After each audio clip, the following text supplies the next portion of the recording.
여러분 혹시 그런 얘기 들어보셨나요? 그 노무현 대통령의 그 정치 구호 중에 이런 게 있어요. 민주주의 최후의 보루는 깨어있는 시민의 조직된 힘. 뭐 이렇게 얘기를 하는데 저는 문재인 대통령한테 물어보고 싶은 게 그 일명 깨시민 이렇게 얘기를 하는데 깨시민 그래서 그래요. 그 지지자들이 보통 자기들을 깨어있는 시민에서 깨시민이라고 그래요. 근데 이 깨시민이라고 자처하는 이 지지자들의 조직된 힘이 말이죠. 민주주의의 최후의 보루로 작동하는지 아니면 민주주의 말아먹는 일등공신으로 작동하는지 제가 이런 걸 좀 물어보고 싶습니다. 그러니까 저는요. 그러니까 이번 자영업자들을 보면서 이런 거예요. 한국 정치에서 자영업자는 조직되지 않은 최후의 호구인가? 제가 이런 얘기를 합니다. 한국 정치에서 자영업자는 조직되지 않은 최후의 호구인가? 이런 표현을 하는데 왜냐면 그러니까 대한민국에서 정치에서는 조직되어 있지 않으면 뭐 무슨 협회, 뭐 의사협회, 약사협회, 변호사협회 아니면 민주노총, 뭐 민주노총 사상 뭐 이렇게 조직되어 있지 않은 사람들은 그냥 후려쳐버려요. 그러니까 자영업자들은 숫자는 되게 많지만 조직되어 있지 않기 때문에요. 그냥 우리 한국 사회에서는 그냥 호구가 된다고요. 정책이나 뭐 여러 면에서 발언권이 없어요. 그러니까 제가 이 얘기는 뭐냐면 그 문재인 대통령하고 이 대깨문의 마녀사냥 정치에서 이 사냥 완전 자영업자들이 사냥감이 되고 있거든요. 그 사냥감이 돼서 그냥 직격탄을 맞은 게 바로 여기 이태원인데 하라는 대로 한 이태원 유령도시 강원래 홍석천도 거리에 섰다 뭐 이렇게 지금 얘기가 나오는데 보니까 안타까워서 그래요. 이 문재인 정부의 보신들 실수 범죄 뭐 어떤 우리도 인정하지 않죠. 다 덮어버리는데 그때 만만한 존재가 보이면 그냥 그 사람들이 책임을 짊어지는 거야. 그러니까 650만 명 해운대에 다녀간 사람, 부산 해운대에 다녀간 사람 650만이라고 하는데 거기서 코로나 발병 제로. 지금 서울 지하철이 여러분 누적 인원수가 1년 동안 누적 인원수가 뭐 수십억 되겠죠. 거기서 지하철이 발병이 제로예요. 그런데 뭐 이태원 한 곳이 광화문 집회가 뭐 신천지가 모든 멍해를 짊어져야 된다고요? 식당은 되죠. 식당은 되는데 커피숍은 안 됩니다. 그래 식당은 되고 커피숍은 안 된다 치자. 그러면 술집은 왜 되는데? 이 원칙 없는 방역 이거 원칙이 없잖아요. 이 방역이 이 원칙 없는 방역이 의미하는 게 뭐겠냐고요. 만만한 사람들 희생시키고 책임을 엉뚱한데 떠넘기는 무책임이죠. 총리가 눈물 몇 방울 또르르 흘린다고 그러면 우리의 아픔을 이해해 주시는 총리님 할 상황이야 이게? 가분개를 걱정해 주시는 높으신 분들 지금이 대한민국이 그런 수준인가요? 그러니까 이태원의 빛과 어둠 중 말이에요. 그러니까 이태원이라는 데가 빛도 있고 문화의 거리이기도 하고 어둠인 것도 있고 뭐 어둠도 있는데 아니 여기서 그렇게 PC주의를 받아들이고 어쩌고 저쩌고 하는 이 정부 하에서 이태원의 어둠을 겨냥해가지고 작살을 냈잖아. 좀 저도 좀 생각이 많아지는데요. 지금 이 강원래 씨가 하는 여기가요. 강원래 씨의 그 펍스타일 바 문나이트를 운영했다는데 문나이트라는 게 더 가슴 아픈 거지. 이게 문나이트가 이제 저기 우리나라 3대 기획사 SM, YG, JYP가 다 생긴 데가 그 일명 저 문나이트 K-팝의 시작을 알리는 그 댄서들의 고향 저거거든. 그래서 보면은 아니 이 정부가 그렇게 K-팝 아니 KKK 좋아하는데 그 K의 원형이 되는 그 K-팝이 저 문나이트에서 시작된 거거든요. 아니 제가 그 뭐냐면 그러니까 지금 이태원을 예를 들면 이태원을 저렇게 폭파시켜 버리면 말이죠. 이태원이 가지고 있었던 문화적 분위기는 홍석천 씨도 떠나고 강원래도 떠나면 저렇게 돼서 자영업자들이 무덤처럼 이태원이 변해버리면요. 이태원의 스토리텔링은 누가 해 앞으로?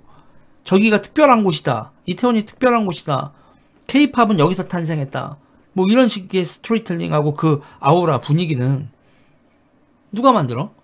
그냥 자영업자들만 가지고 되는 일이 아닌데 뭐 정부가 서울시 당국이 이런 거 다 복원하나 그 분위기를 이렇게 폐허로 만들어 놓고 그 다음에 다시 폐업한 다음에 다시 가게들이 생겼을 때 이태원 고유의 분위기가 유지가 될까요? 이거 도시의 문화적 역량을 그냥 파괴하는 행위지. 그리고 뭐 이태원뿐만 아니라 일반적인 지금 신촌도 분위기 박살, 명동도 분위기 박살, 종로도 분위기 다 박살났거든. 그 특유의 분위기 있었던 거 다 박살났거든요. 그러니까 이 사람들은 저는 그런 거예요. 이게 보면 위기라는 생각도 안 하는 것 같아. 그러니까 매일매일 영업을 하는 사람들의 고단함을 이해를 하면 코로나 방역 조치라는 걸 이렇게 내리나? 매일매일 일하고 먹고 사는 매출 얼마인지 보고 사는 이 자영업자들을 이렇게 전체주의적 너희가 희생해서 코로나 방역을 해라. 이런 식으로 뭉개버리는 게 말이 돼? 근데 그래도 착하게 우리나라 사람들 다 말 듣잖아. 백신도 구하지 못해. 백신을 빨리 구해야 이 터널이 끝이 짧아지는 거 아니야? 이 터널이 끝이 더 길어졌잖아. 우리 지금 접종도 시작도 못하고 딴 나라들 다 접종하고 있는데. 그리고 여기서도 제가 얘기하는 건데 이게 뭐 보편복지, 뭐 재난지원금 가서 보편복지 얘기를 하는데 이거는 기본소득제를 지금 실험할 상황이 아니라고. 여러분, 우리가 건강보험료 아파서 병원 갔을 때 지원받죠. 지금요 지원금은 소득이 떨어진 사람들한테 집중돼야 돼요. 소득이 부서진 사람들한테 구제가 집중돼야지 모든 사람한테 소비하게 만든다? 자영업자들 살리려면 소비하게 되니까 사람들한테 아니 저는 저 같은 뭐 유튜브 하면서 보세요. 저는 소득이 코로나 때문에 소득이 떨어지는 거랑 상관없는 직종이잖아요. 영업이 아무 상관이 없잖아요. 지금요.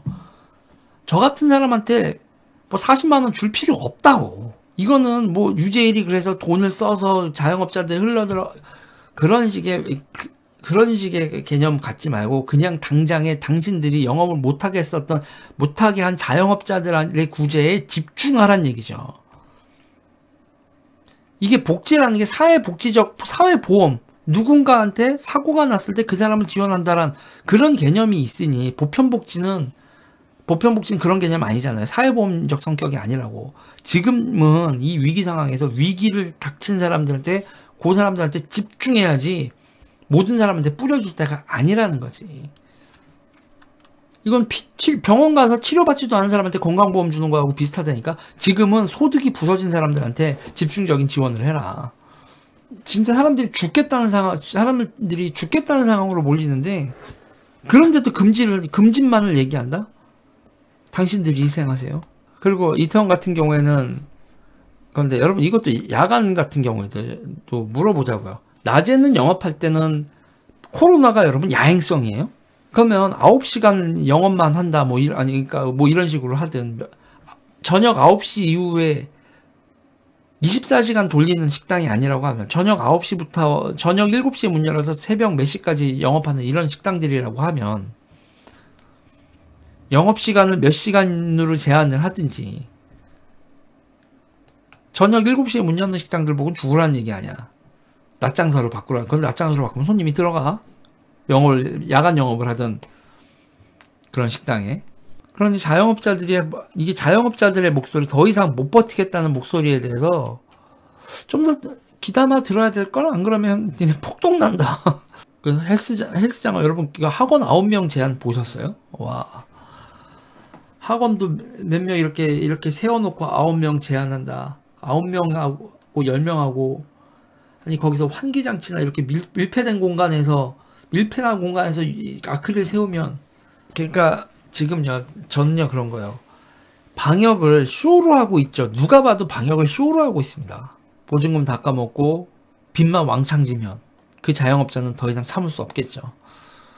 그런데 그러면 여러분 그러니까 이게 집단화가 돼서 저항을 할 수 없으면 누군가 승질나가지고 여러분 너무너무 승질나는데 저항할 방법이 없는 사람들은 죽으란 얘기지. 그럼 죽음으로 저항하는 수밖에 없을 거라고 이게. 나는 이거 보고 있으면 이 코로나 상황에서 이 정부가 통계를 내지 않는 게 하나 있어요. 코로나로 인한 자영업의 붕괴와 그로 인한 자살 이런 거에 대한 붕괴 그런 거에 대한 조사 하나요? 이 정부 조사도 안 해. 조사를 해도 절대 발표 안 할걸요? 나는 지금 이미 있잖아요, 여러분. 자영업자분들 중에서 상당수가 스스로 목숨을 끊는 선택을 한 사람들이 상당히 많다고 봐. 세상에 알려지지 않아서 그렇지. 유재일은 대깨문 고문을 멈추라고요? 대깨문 애들은 그건 대깨문 고문이 아니라 엑소시스트지. 악기야 물러가라. 대가리에서 이상한 사상 빠져라. 대깨문 엑소시즘. 정말 슬픈 현상이에요. 정말 슬픈 현상인데 노답 정치고 슬픈 현상입니다. 여러분 좋아요 눌러주세요. 구독 눌러주세요.